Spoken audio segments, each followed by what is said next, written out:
सबको मेरे मरने का बताएंगे और वो 6 घंटे के पीरियड के अंदर अंदर आप मुझे दफना देंगे। जब आप मुझे दफना देंगे, 6 घंटे गुजरने से पहले आपने मुझे निकालना है, यह मेहरबानी करनी है। जिंदा बेहोशी की हालत में दफनाना है जनाब, और 6 घंटे बाद मुझे प्लान के वापस मुताबिक उसका शौहर उसको निकाल लेगा, कब्र से निकालेगा। फिर उस औरत का जिगरा देखिए, ऐसा ही हुआ, जितना प्लांटेड था वही हुआ कि शौहर ने इंजेक्शन लगाया, लड़की का मरने का ढोंग किया, उसका कफन दफन हुआ, उसे जाके दफना दिया गया। सब लोग आहिस्ता आहिस्ता कब्रिस्तान से बाहर निकल रहे हैं, शौहर भी बाहर निकल रहा है। अब चूंकि इंसान है, उसके दिमाग में भी खन्नास, वो ये सोचता हुआ जा रहा है कि जब मैंने इसे दफना दिया, इसके मरने के बाद वो 50 लाख मुझे मिलने वाले हैं, तो फिर इसको निकाल के क्या करेंगे? ओह माय गॉड, शौहर के दिल में ये लालच आया, लालच आ गया कि अब ये कब्र के अंदर चले गई और पैसा भी मुझे मिल जाएगा इंश्योरेंस से, तो अब मैं इसको निकाल के क्या करूंगा? और जब तक मैं नहीं निकालूंगा तो ये खुद भी नहीं निकल ही नहीं सकती। फिर बिल्कुल बिल्कुल ऐसे ही है, वो नहीं निकल सकती। ये सोचता हुआ वो कब्रिस्तान छोड़ रहा है कि मैं इसको निकालूंगा नहीं, इसे अंदर ही पड़ा रहने दो। फिर 6 घंटे गुजर गए। हाँ, अब जब 6 घंटे गुजर गए, उसका पीरियड पूरा हो गया इंजेक्शन का। हाँ। वो 6 घंटे बाद वो लड़की होश में आ जाती है कब्र में। अब जब कब्र में उसकी आंख खुली तो वो तो बेड पे बेहोश हुई।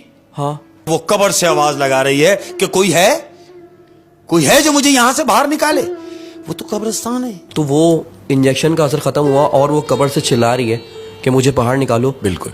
तो आसपास तो कोई भी नहीं होगा कब्रिस्तान में। इत्तफाक कहो, ये अल्लाह की मेहरबानी कहो कि उस पे मौला मेहरबान था। इत्तफाक से एक गौरकन कब्र को पानी डाल रहा है और उसको आवाज आती है कि किसी कब्र से आवाज आ रही है कि मुझे यहां से निकालो।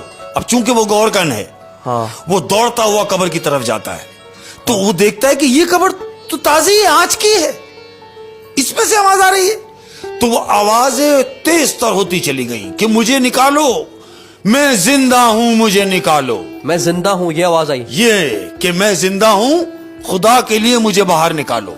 अब जब ये आवाज आती है तो वो गौरकन मट्टी हटाता है, कब्र खोदता है, वो लड़की जिंदा बाहर निकलती है। ओह, फिर वो गौरकन ने उसको बाहर निकाल लिया। गौरकन ने बाहर निकाला तो लड़की ने बाहर निकलते ही पहला सवाल उससे जो किया है वो ये है कि मुझे दफनाए हुए कितनी देर हुई?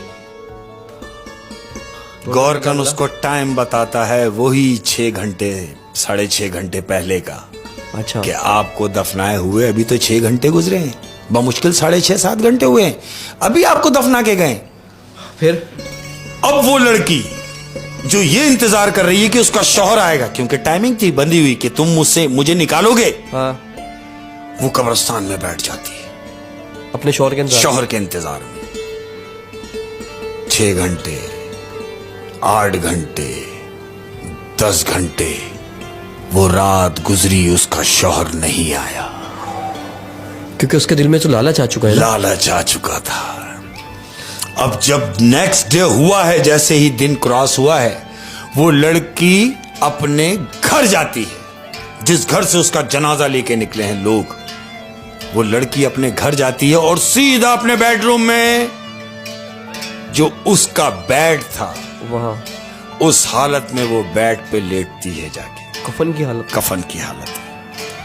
अब चूंकि शौहर ड्यूटी से वापस घर आया, बच्चे सब वापस घर आए। अब जब शौहर कमरे में दाखिल हुआ है तो उसने देखा कि वो उसकी बीवी जो मर चुकी है उसकी नजर में, वो तो उसके घर में मौजूद है। तो वो शोर करता है ये बोल के लोगों को जमा करने के लिए कि मैं कहूं कि मेरी बीवी जिंदा होने का ढोंग कर रही है और ये एक लाश है। तो शोर करता है कि मुझे बचाओ, मुझे बचाओ, मेरे घर में लाश आ गई है, मुझे बचाओ। लड़की कहती है कि बकवास बंद करो, मैं जिंदा हूं, मैं मरी नहीं।